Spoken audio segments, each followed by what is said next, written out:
Hello friends and students, welcome back my YouTube channel.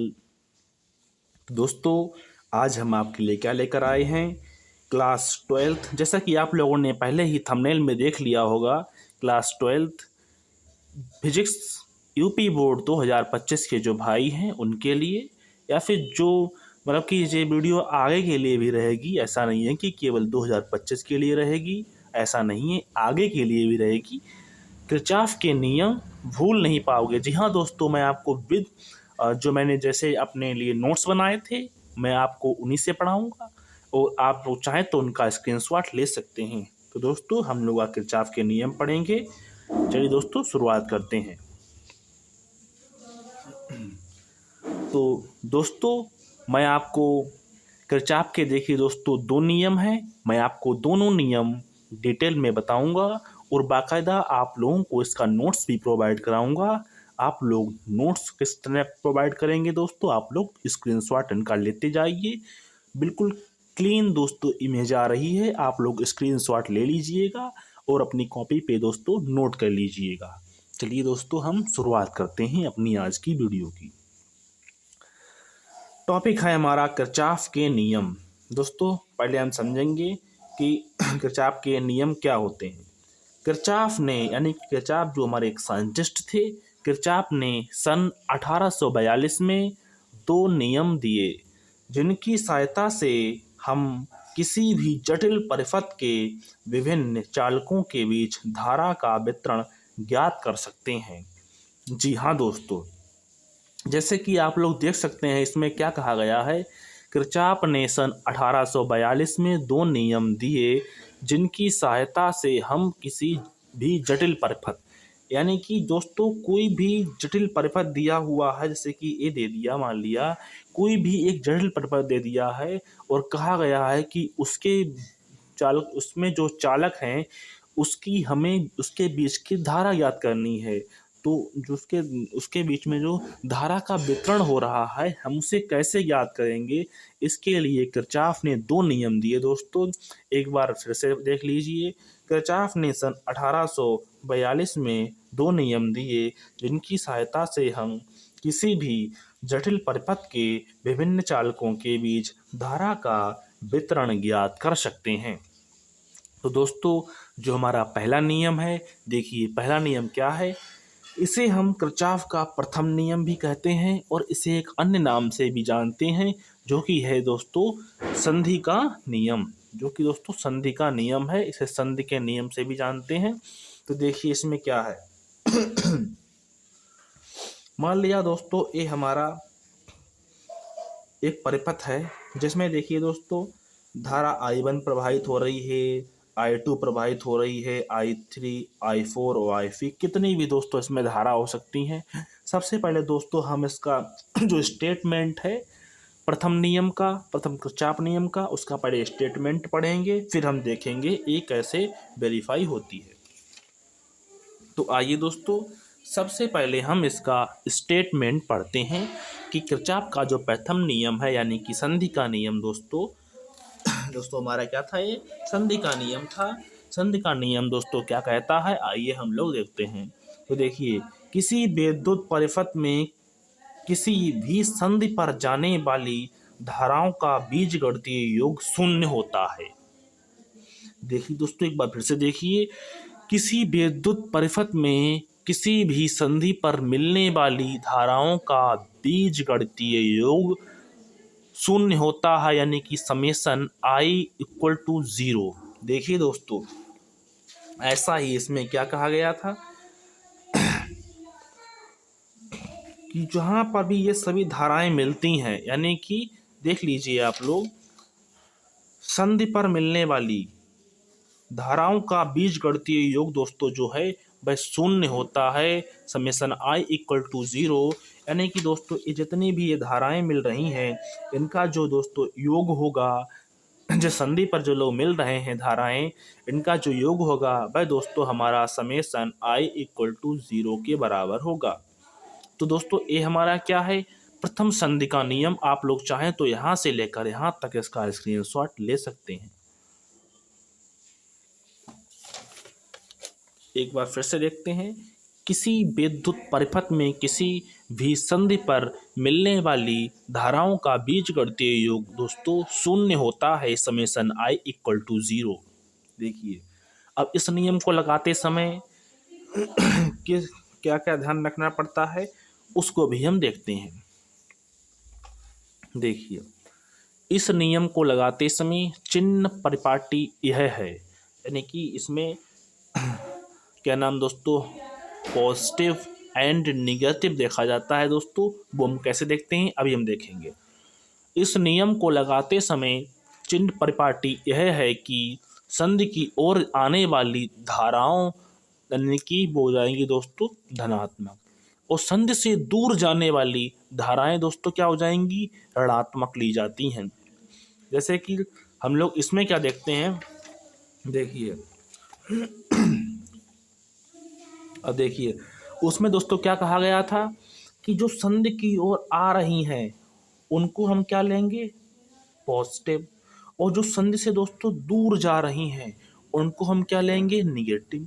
अब आप बताइए कि इसमें पॉजिटिव और निगेटिव कौन सा होगा। तो देखिए ये हमारी संधि हो गई यहाँ पे।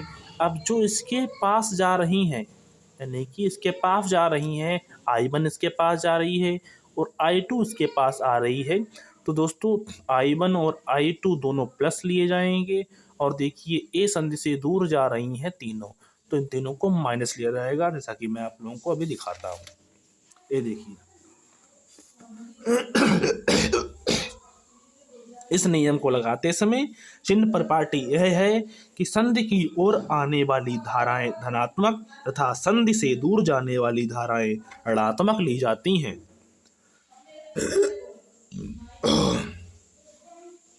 देखिए, किरचॉफ के नियमानुसार जैसा कि हम लोगों ने देखा, देखिए I1 plus I2 minus I3 minus I4 minus I5 equal to 0। अब क्या करेंगे, इतने को हम इस साइड में भेज देंगे तभी ये प्लस हो जाएंगे, यानी कि I1 plus I2 equal to I3 plus I4 plus I5। देखिए दोस्तों, ये संधि नियम है, यानी कि किरचॉफ का प्रथम नियम जिसे हम संधि नियम भी कहते हैं। किरचॉफ का प्रथम नियम आवेश संरक्षण को व्यक्त करता है, इसे किरचॉफ का धारा नियम भी कहते हैं।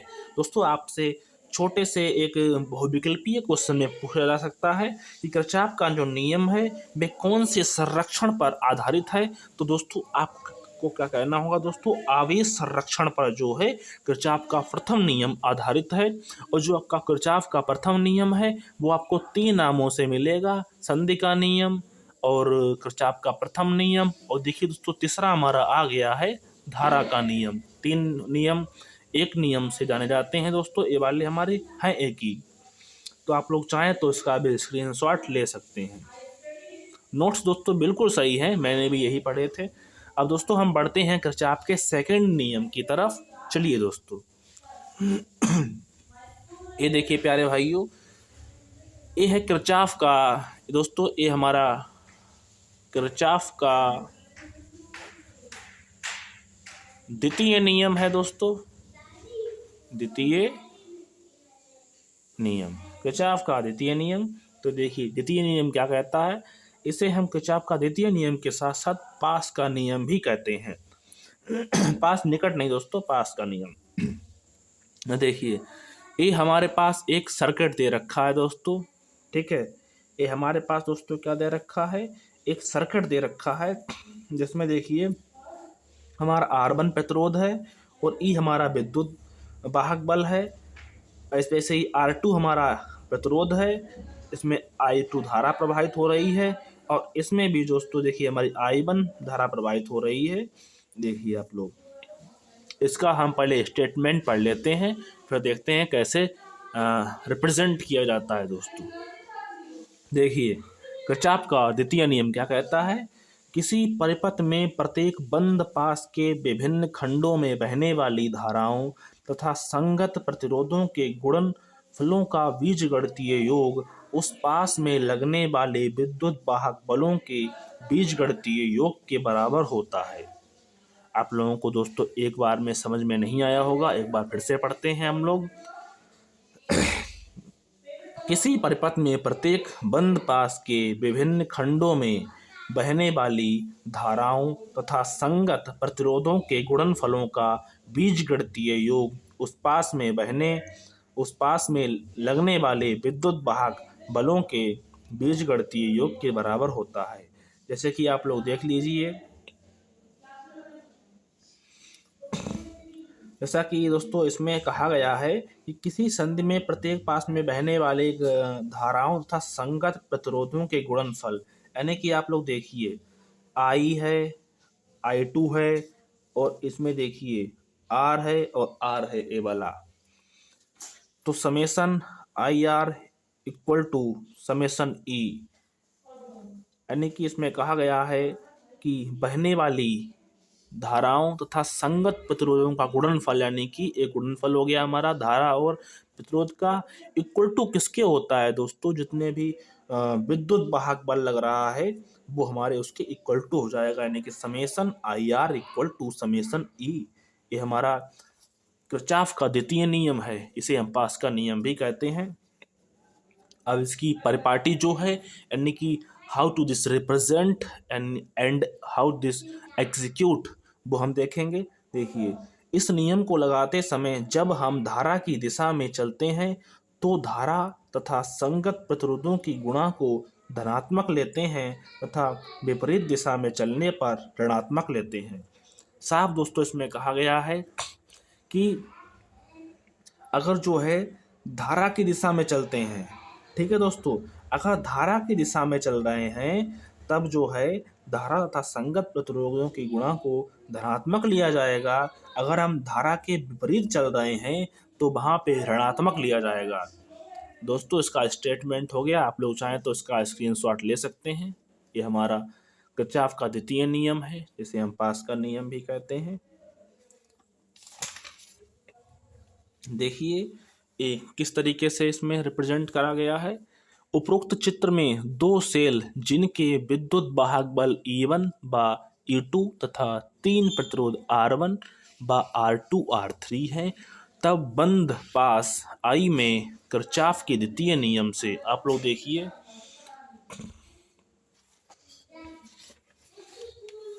दोस्तों ये हमारा E1 विद्युत वाहक बल, E2 विद्युत वाहक बल है, इसमें I1 धारा प्रवाहित हो रही है, इसमें I2 धारा प्रवाहित हो रही है।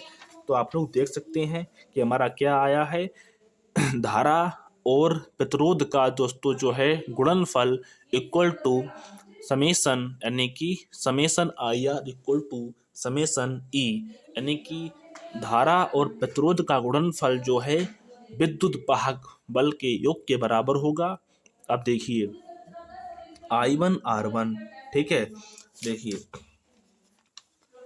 I1 R1 मतलब कि धारा की दिशा में चल रहा है, तब इसे देखिए दोस्तों हमने क्या लिया, हमने इसे धनात्मक लिया। अब देखिए जो हमारा I2 और R2 है वो धारा के विपरीत दिशा में चल रहा है, इसीलिए हमने इसे ऋणात्मक लिया। और जो हमारा E1 है, देखिए इसमें क्या चल रहा था, E1 लग रहा था, तो धारा की दिशा में दोस्तों है, इसे हमने धनात्मक लिया। और जो E2 है वो हमारा ऋणात्मक है, तो हमने इसे समीकरण अपना 1 मान लिया। अब देखिए दोस्तों बंद पास 2 में, इसमें दोस्तों क्या हो जाएगा, I2, देखिए दोस्तों I2 और R2 प्लस यहाँ पे देखिए दोस्तों क्या होगा, I हमारी पहली धारा और दूसरी धारा दोस्तों जो है उसका योग हो जाएगा। यहाँ पे देखिए I1 प्लस I2, यहाँ पे देखिए दोस्तों हमारा जो है R2 प्रतिरोध है, और यहाँ पर हमारी जो E2 है दोस्तों वह विद्युत वाहक बल लग रहा है, इसको हमने समीकरण 2 मान लिया। अब आप लोग देखिए किरचॉफ का द्वितीय नियम ऊर्जा संरक्षण पर आधारित है। इससे भी एक बहुविकल्पीय क्वेश्चन दोस्तों बन सकता है कि किरचॉफ का जो द्वितीय नियम है वह किसके संरक्षण पर आधारित है, यानी कि वह किस पर आधारित है। तो आप लोग कहेंगे किरचॉफ का द्वितीय नियम ऊर्जा संरक्षण पर आधारित है, इसे हम वोल्टता का नियम भी कहते हैं। तो आप लोग देखिए दोस्तों किरचॉफ का द्वितीय नियम भी 3 नामों से जाना जाता है। पहला वोल्टता का नियम, किरचॉफ का द्वितीय नियम, और आप लोग देखिए दोस्तों पास का नियम। आप लोग दोस्तों अगर चाहें तो इसका भी स्क्रीनशॉट ले सकते हैं। बाकायदा मैंने आपको नोट्स भी प्रोवाइड दोस्तों करा दिए, आप लोग स्क्रीनशॉट ले लीजिए जिससे आपको ये नोट्स मिल जाएं। हैंड रिटन नोट्स हैं दोस्तों, बिल्कुल सही लिखे गए हैं, मैंने भी यही पढ़े थे। ये लीजिए दोस्तों, आप लोग उसका स्क्रीनशॉट ले सकते हैं। अगर दोस्तों आज आपको हमारी ये छोटी सी वीडियो पसंद आई हो तो लाइक करें, कमेंट करें, शेयर करें एंड हमारे चैनल को दोस्तों सब्सक्राइब ज़रूर करें। हम आपके लिए ऐसे ही इम्पोर्टेंट टॉपिक लाते रहेंगे। अगर आज आपको कुछ भी दोस्तों थोड़ा भी समझ में आया हो तो प्लीज़ हमारे चैनल को सब्सक्राइब ज़रूर करें। मिलते हैं दोस्तों नेक्स्ट वीडियो में। अगर आप लोग ऐसे ही और अन्य टॉपिक पर वीडियो चाहते हैं तो बस आप लोगों को क्या करना है दोस्तों, चैनल को सब्सक्राइब कीजिए और नोटिफिकेशन वाली घंटी दोस्तों दबा दीजिए। Bye bye.